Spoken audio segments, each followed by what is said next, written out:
অ ভাই খবৰ ভাল না? আছো দে ভাই কিবাকে। এই সাগৰৰ পাৰটো চাইছোন ইমান ধুনীয়া, এইটো দেখি এটা গান গাবলৈ মন যায়। হয় দে ভাই বিৰাট ধুনীয়া। দে গান এটাকে মাৰ তই, বৰ ধুনীয়া গান গা দেখোন তই। তোক আজি মই জুবিন দাৰ ধুনীয়া গান এটা শুনাম।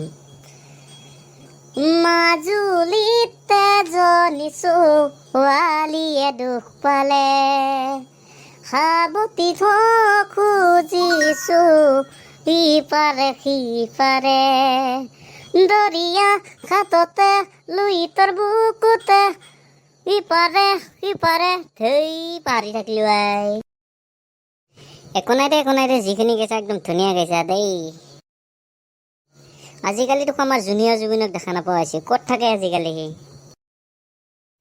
মই তাক দেখাই নাই আৰু, ক'ত বা থাকে আজিকালি? ঘৰত যাব লাগিব আৰু সিহঁতৰ। তাকেতো দুয়ো যাম দে একদিন, ক'ত বা থাকে আজিকালি তাৰ খবৰে নোহোৱা হৈছে, লগ বুলি পাহৰিয়ে গৈছে আই। পিছে ৰাজু যাওঁ যে ঘৰত, এতিয়া কিনো কৰিম আৰু। বাকী নেক্সট ভিডিঅ'ত চবকে লগ পাম নে কি গাইজ? তো গাইজ এইটো প্ৰথম ভিডিঅ' আছিল, যোনে যোনে চাইছে তো like comment and share subscribe কৰি দিব দেই গাইজ। নতুন এটা পুনৰ ভিডিঅ'ত আকৌ লগ পাম।